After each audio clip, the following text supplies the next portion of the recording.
can't write one song that's not about you. Can't drink. Perkenalkan, nama saya Hasnais Aulia, absen 20. Perkenalkan, nama saya Muhammad Akbar Ilham, absen 26. Perkenalkan, nama saya Muhammad Arso Abraham, absen 27. Assalamualaikum warahmatullahi wabarakatuh.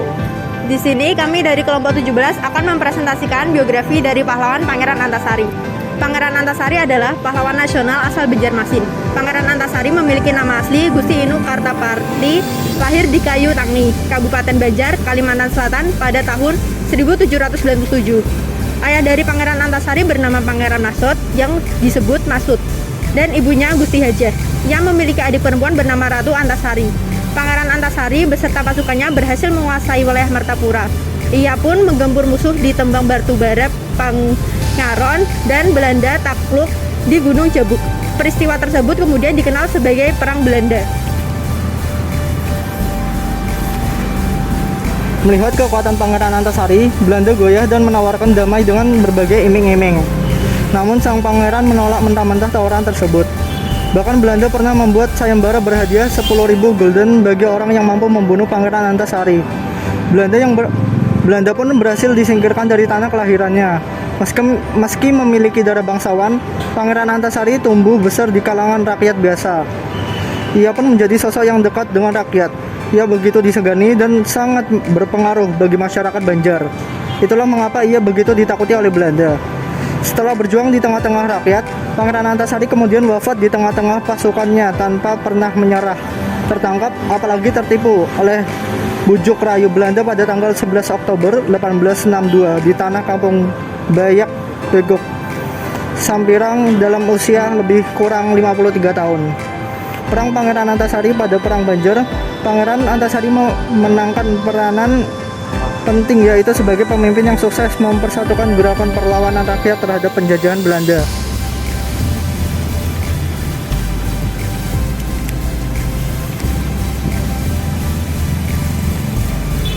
Hal yang dapat diteladani dari pahlawan Pangeran Antasari adalah tetap taat kepada agama dan sikap kepahlawanan yang dimiliki Pangeran Antasari. Berani dan pantang menyerah, tidak putus asa, merakyat, cinta damai, tidak suka bermusuhan sesama saudara sebangsa. Dari biografi di atas dapat kami simpulkan bahwa Pangeran Antasari adalah sosok pahlawan yang merakyat, pantang menyerah, dan tetap teguh memprioritaskan agama terlebih dahulu. Sekian presentasi dari kelompok 17. Terima kasih.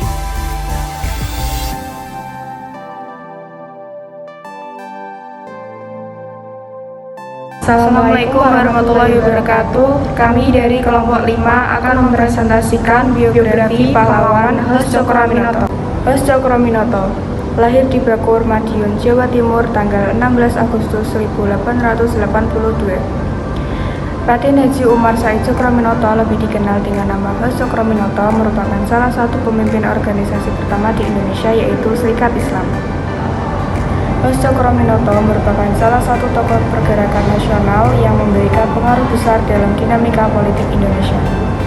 Peran tokoh Hos Cokroaminoto dianggap sebagai pemimpin Jawa menggantikan Diponegoro, dan ia juga pendiri dari organisasi bernama Serikat Dagang Islam. Hos Cokroaminoto adalah seorang tokoh yang berani menulis petisi ke Ratu Belanda untuk kemerdekaan dari negara Belanda.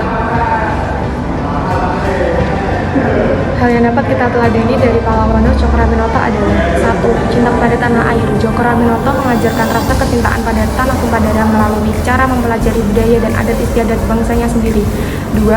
Sikap berani. Cokroaminoto mengajarkan benih keberanian yang luhur, hati yang ikhlas, kesetiaan, serta cinta pada yang benar. Menurutnya semua itu harus jadi karakter bangsa Indonesia. 3. Budi pekerti.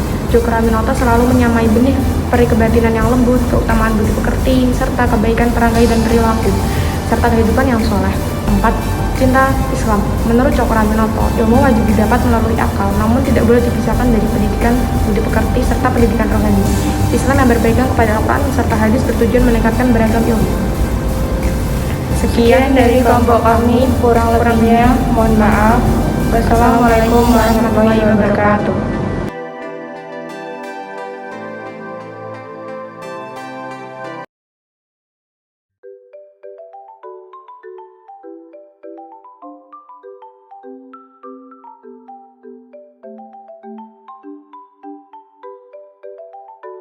Assalamualaikum warahmatullahi wabarakatuh. Bismillahirrahmanirrahim.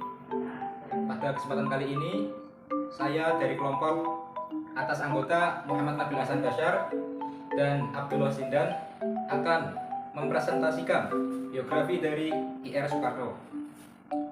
Yang pertama adalah latar belakang. Insinyur Soekarno lahir di Surabaya tanggal 6 Juni tahun 1901. Ia merupakan seorang putra dari Raden Sukemi Sosro Diharjo dan Ida Ayu Nyoman-Rai. Bung Karno tinggal di kediaman Haji Umar Said Cokroaminoto. Setelah tamat, Bung Karno melanjutkan pendidikan di HBS Bugere Burger School. Lulus tahun 1920. Soekarno melanjutkan pendidikan di THS di Bandung. THS ini merupakan cikal bakal Institut Teknologi Bandung. Yang kedua, peran IR Soekarno dalam bangsa dan negara. Soekarno lulus pada 25 Mei 1926 dan mendapat gelar insinyur setelah Soekarno mendirikan Biro Insinyur bersama dengan Insinyur Anwari tahun 1926. Selama di Bandung, Soekarno aktif dalam banyak organisasi. Beliau juga mendirikan Partai Nasional Indonesia pada 4 Juli 1927. PNI adalah partai yang bertujuan untuk memerdekakan bangsa Indonesia. Karena tujuan inilah Soekarno dipenjara. Pada 29 Desember 1929 di penjara Sukamiskin. Bung Karno kemudian berulang kali dipenjara karena beliau tetap teguh memperjuangkan kemerdekaan Indonesia. Perjuangan Soekarno cukup panjang sebelum akhirnya menyatakan kemerdekaan Indonesia tepat pada tanggal 17 Agustus 1945. Yang ketiga, pada hari kemerdekaan Indonesia, yakni 17 Agustus 1945, Bung Karno membacakan proklamasi atau upacara kemerdekaan di Jalan Pegangsaan Timur nomor 56. Yang keempat, pengaruh terhadap karya arsitektur. Semasa menjabat sebagai presiden, ada beberapa karya arsitektur yang dipengaruhi atau dicetuskan oleh IR Soekarno. Juga perjalanan secara maraton dari bulan Mei sampai Juli pada tahun 1950 ke negara-negara Amerika Serikat, Kanada, Italia, Swiss membuat cakrawala alam pikir Soekarno semakin kaya dalam menata Indonesia secara holistik dan menampilkannya sebagai negara yang baru merdeka. Hal-hal yang dapat diteladani dari IR Soekarno adalah sejak kecil dalam jiwa Bung Karno sudah tertanam sikap rela berkorban dan pantang menyerah. Beliau tidak gentar memperjuangkan kemerdekaan bangsa meski kerap berulang kali dijebloskan ke dalam penjara. Dengan berguru pada Cokroaminoto bersama dua orang sahabatnya, yakni SM Kartosuwiryo yang merupakan cikal bakal berdirinya negara Islam Indonesia yang akhirnya pun gugur di tangan TNI, serta Semaun yang merupakan cikal bakal Partai Komunis Indonesia. Mereka tumbuh menjadi tokoh-tokoh besar dan berpengaruh. Sebuah patriotisme Soekarno yang dikenal pantang menyerah, rela berkorban, akhirnya membuat hasil dengan merdekanya negara tercinta kita ini. Mungkin itu yang dapat saya sampaikan. Kurang lebihnya mohon maaf. Wabillahi taufiq wal hidayah. Wassalamualaikum warahmatullahi wabarakatuh.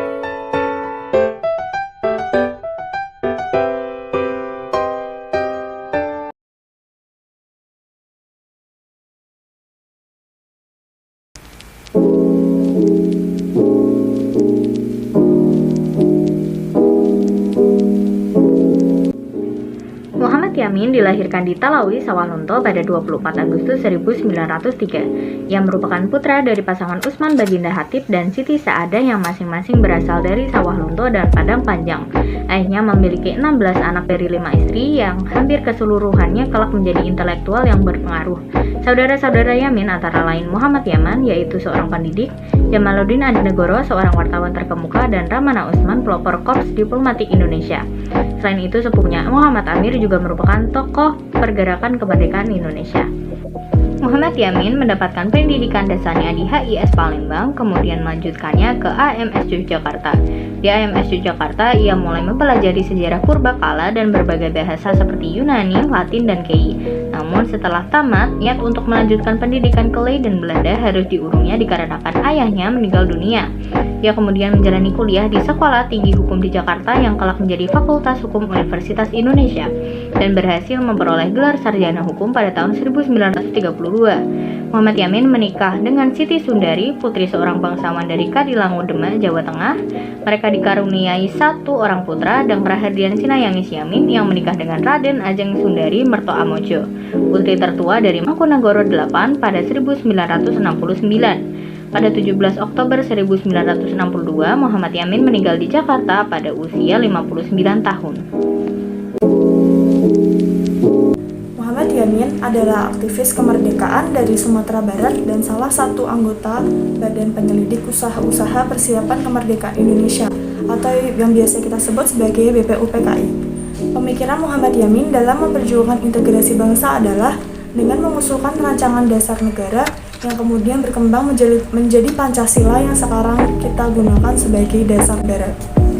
Dalam pemikirannya yang disampaikan pada sidang BPUPKI pada tanggal 31 Mei 1945, Yamin mengusulkan beberapa dasar negara, yaitu 1. Peri kebangsaan, 2. Peri kemanusiaan, 3. Peri ketuhanan, 4. Peri kerakyatan, dan 5. Kesejahteraan rakyat. Dalam perkembangan sidang BPUPKI, kelima pokok pikiran ini digabungkan dengan pemikiran tokoh lainnya, seperti Soekarno. Beberapa sifat-sifat beliau yang dapat kita teladani diantaranya 1. Totalitas dalam menjadi pribadi yang cinta dan siap membela tanah air. 2. Semangat menempuh pendidikan guna merubah bangsanya ke arah yang lebih baik. 3. Menjadi pribadi yang jujur dan tegas dalam menegakkan keadilan. Hal ini dibuktikan ketika ia menjabat sebagai Menteri Kehakiman. 4. Memberikan dan memperlakukan negaranya sebaik mungkin. 5. Aktif dalam organisasi yang memiliki orientasi positif bagi pribadi serta bangsanya. Dan 6. Amanah dalam mengemban tugas sebagai pejabat negara.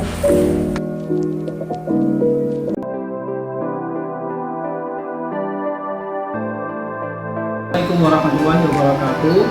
Saya perwakilan dari kelompok 14 yang beranggotakan Fasta Dinda Fatimatul Zahra dan Muhammad Malik Rizidan akan mempresentasikan tentang Cut Nyak Dien. Biografi Cut Nyak Dien. Nama lengkap Cut Nyak Dien. Kelahiran 1848 Lampeh, Teukan, Banda Aceh Besar. Meninggal 6 November 1908 di Sumedang. Orang tua Teuku Nanta Siltia, pasangan Teuku Par dan Teuku Ibrahim Langga, anak Ujung Gambang, saudara Teuku Rani. Kehidupan singkat tentang Nyak Dien merupakan seorang putri oleh Balang yang berdarah pahlawan. Oleh Balang sendiri merupakan kepala pemerintah dalam Kesultanan Aceh yang memimpin sebuah daerah Samoa, yaitu wilayah setingkat kabupaten dalam struktur pemerintahan Indonesia sekarang. Sebagaimana lazimnya putri bangsawan dan putri Aceh lainnya, sudah sejak kecil Cut Nyak Dien memperoleh pendidikan, khususnya pendidikan agama. Pendidikan itu diberikan oleh orang tuanya maupun guru agamanya pada waktu itu. Sebagaimana seorang putri oleh Balang, Cut Nyak Dien terbawa dan terpengaruh oleh pola dan cara kehidupan bangsawan. Oleh karena itu, pengaruh didikan agama yang kuat, Cut Nyak Dien memiliki sifat yang tabah, lembut, dan tawakal. Peran dalam perjuangan Cut Nyak Dien adalah seorang pahlawan yang menjadi salah satu pemimpin perang Aceh untuk melawan kolonial Belanda.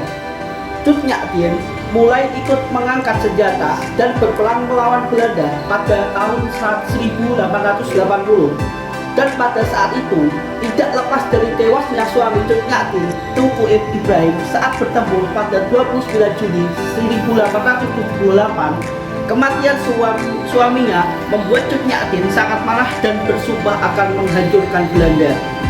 Pada tahun 1880, Cut Nyak Dien dilamar pejuang Aceh bernama Teuku Umar di medan perang.